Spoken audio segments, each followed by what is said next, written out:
Hello, everyone. Welcome back to my channel. My name is Jamal. This is Across the Tubes. This is going to be my weekly, multi-topic videos.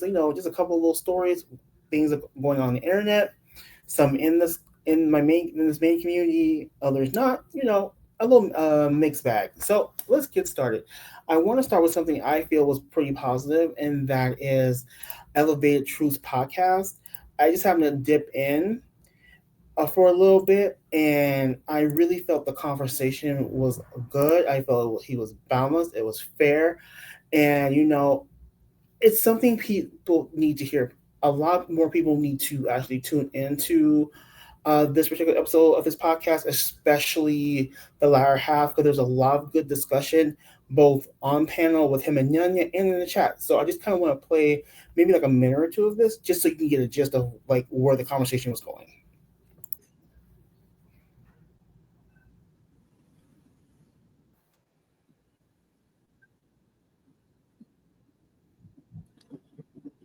All right. All right, here we go. I'm gonna bring you back up, Nanya. Hold on just a second. My wife's texting me. You're back up. Guys, I know that there's a lot of hard feelings and that, people have done things to each other, and I'm seeing it, what y'all are saying in the chat. Um, I just want y'all to remember that Nanya didn't have to come up here. You know what I mean? And I agree with that. Kudos to both of them. Number one, Nunyan didn't have to come on the panel, and number two, Truth didn't have to allow her on the panel. So, shout out to both of them.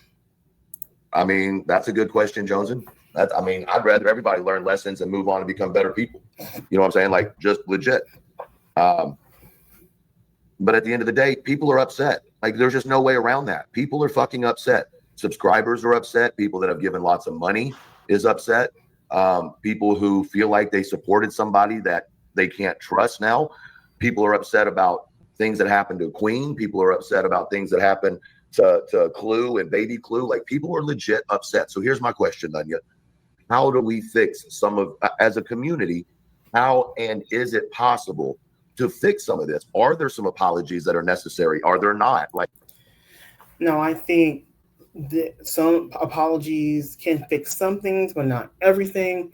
But I think the first step is to have everyone, or everyone needs to allocate or just admit to everything they've done, full transparency, both sides, because no one's completely right in a situation. No one's hands are clean. When you're playing in the mud, you can't claim like, oh my god, my hands are clean. I did absolutely nothing. The videos are out there.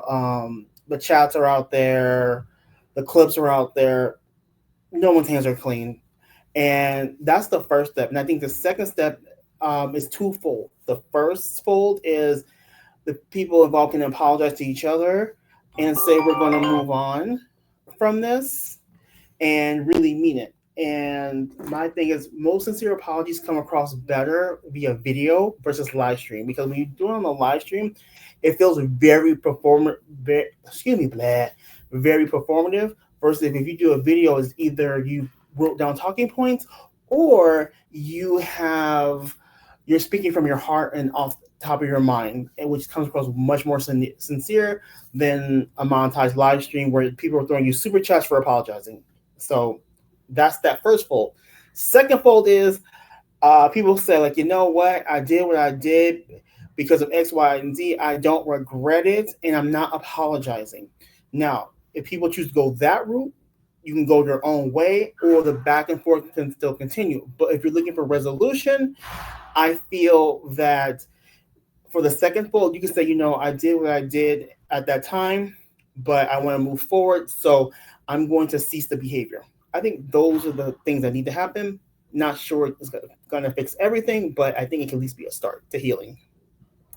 is there a way to try to get some of the good people that may have just kind of, got caught up in things or whatever, to kind of funnel it back down to reality for at least the subscribers? So I think there is no amount of apologies that could be given in some scenarios, right? Okay. I think every scenario is different. That that's what makes the difference. So like you'd have to go one by one. Could this get an apology and work? No. I think that there are some that don't I think that there are some scenarios where maybe a genuine apology would fix it, but Right. here's the thing. We see all the time, right? I know quite a few creators, so this isn't just one person, but I know quite a few people or creators or subs who will go and they'll give an apology, and then 3 days later or 3 hours later, sometimes they're back to doing the same exact fucking thing. Exactly what BJ did to me, and then uses the excuse that she apologized to me, but in the same live went back to talking shit about me. Yeah, so okay. Now I'm going to end this here because I really want everyone to go at least check out this part of the podcast. And yeah, if you're gonna apologize and then talk shit like 30 minutes later in your live, I would be pissed with you too. And it just shows you didn't mean your apology in the first place. But that's just my opinion. Now, the second story I have comes from Girl World and Miss Foodie Beauty. Now, apparently, according to like a video I saw via a reactor and her channel, that she and Salah, her husband, are splitting up. Apparently, he is going to stay in Syria, and Foodie is trying to raise money to get back to Canada so she can start her new life. Me personally, based on the BS I've seen from Chantal over the last couple of years, I wouldn't give her a damn thing. And because she has, had a habit of like wasting money or allegedly grifting. Most recently, there was apparently a scam involving a young girl who needed like tuition money. And from what I understand, Salah and Foodie said we have the money, we could pay for it right now, but we don't want to. That's the gist of it. That's not a direct quote. I was like, well, damn, like if you're going to, if you want to pay for the tuition one and you have the money, let's just do it yourself. So that was wild. And then her having the young girl in the video, another no. She's just a whole mess. Now let's go to Twitter because I found a couple posts from an account called Shenanigans. I've been following them for quite a while. They're actually fantastic about documenting Chantal's community posts, some clips. So let's take a little ride over there to see what Shenanigans has for us. Let's see what this one is. All right, let's start here. All right, this is like Pete is not happy. His name is in the GoFundMe. Now, this is because apparently Pete set up the GoFundMe in Canada because there's no GoFundMe in Syria from what I saw. It makes sense, but no, ma'am. Pete, you're a good friend. You're actually a great friend to Chantal. You're probably her only friend at this point. And you have done the most for her over the years due to the length of the friendship, but you might want to take a step or two back and like with as far as anything with money, donations, don't do it to yourself. And it looks like this clip is from Barbecue Chillin' on YouTube. So let's see what's going on. To watch a movie. Anna, I don't know what part of the sentence, if you don't have money, you don't have to donate. You don't get. So why is it always the people who don't give anything? It's hilarious that she is on the Good People's YouTube begging for money to get back to Canada, but she is still smug and very entitled. It astounds me how much entitlement lies within grifters. It's amazing, actually. Who complain? You're not giving anything. Problem solved. Like, who cares? Right? No, I'm serious. Like, why do you care if you're not giving? Who cares? I'm not taking any of your money. It doesn't matter if you're taking their money or not. The fact that you're taking anyone's money, potentially under false pretenses, on a public platform, yeah, like it is other people's business. If you don't want it to be other people's business, don't bring that mess to YouTube and maybe get you a cute little Discord or like a Facebook group and beg for money there. But if you're gonna sit up here on the YouTubes begging for money so you can get back to Canada, expect people to have an opinion whether they donate or not. And I'm sure I won't raise that much, so I'm sure I will be putting some of my own money in it. It will just take me longer to get home. That's all. If you make $200 a day, it will take about 6 weeks to save $8K. That's it. That's not bad. Hey, What is that? Oh, that's not a nice to watch a movie. Okay, so that was Chantal being um smug and just but hey, it's Chantal. And there's some other community posts via Shenanigans again. Thank you, Shenanigans. Appreciate you. And Foodie says this: Newsflash, morons who are still obsessing about matters that are not their business that you put on a public platform, which I just said. I am a traveling Canadian because I am a Canadian citizen. Okay. As a citizen, I am allowed to travel as long as I want to anywhere in the world and still keep my Canadian status. Um, okay.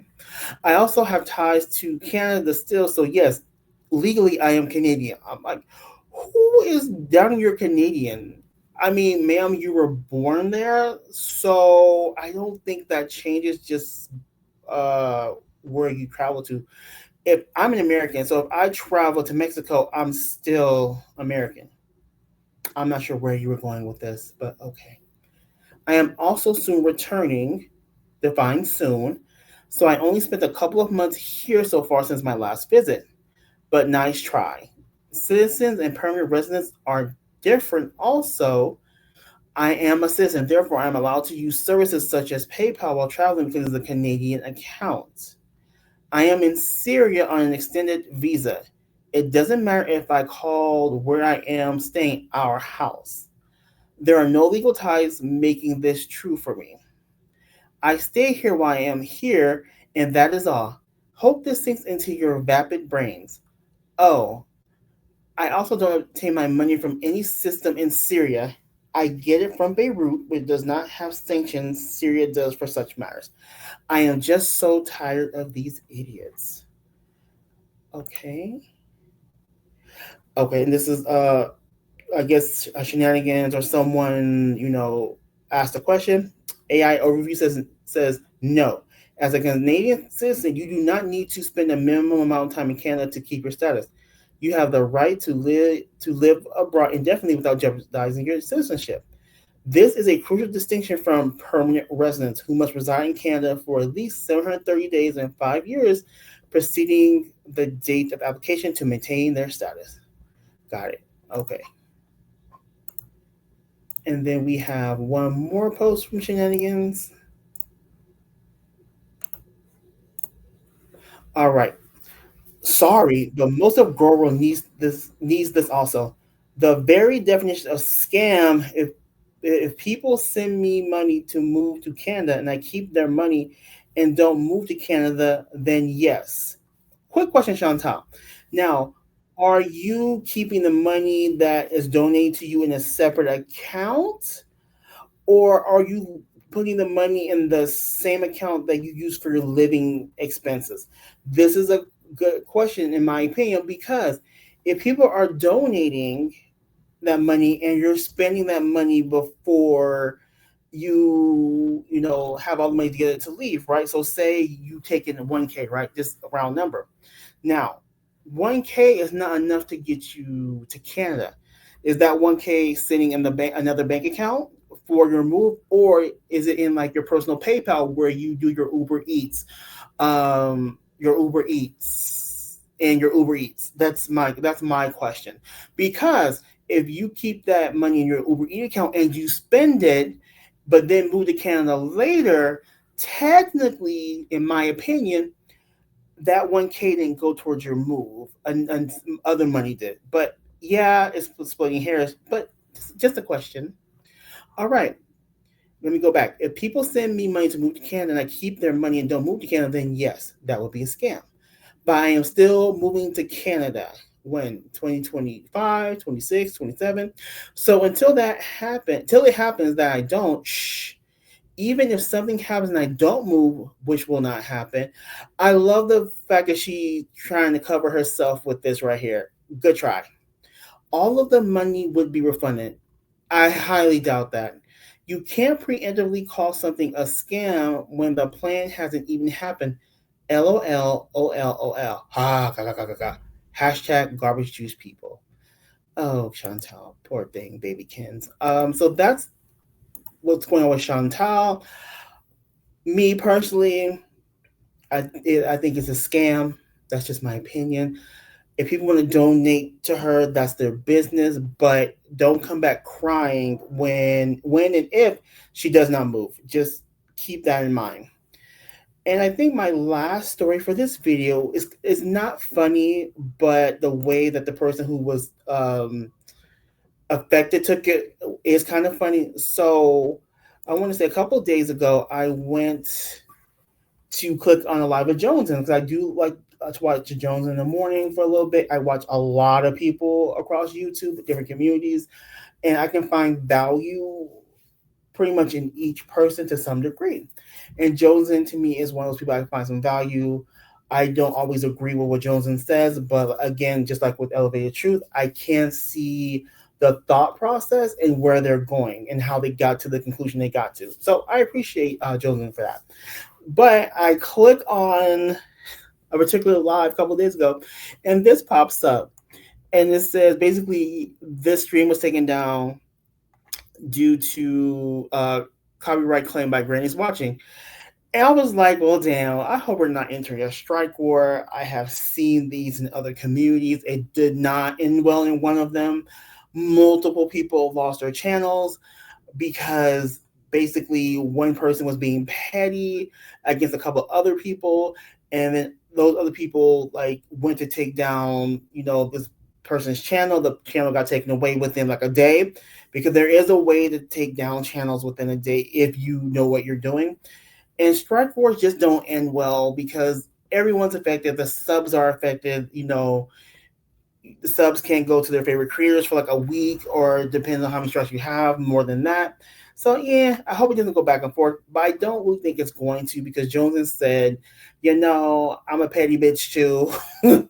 So she kind of gets it, and it was just like, and she just kind of laughed it off, and she's kind of taken her, her punishment with like a good-hearted sense of humor. She's been posting like some videos which are funny, and the Audacity videos, and she's still uploading, and she's like, what, I don't need YouTube doesn't pay my bills, so I'm good. So I'm glad Jones is like just taking it for what it is. I don't agree with the striking. I'm just glad like it doesn't appear there's going to be a strike war. That being said, this is Across the Tubes, episode 1. Thanks for joining me, and I will see you in the next one. Bye.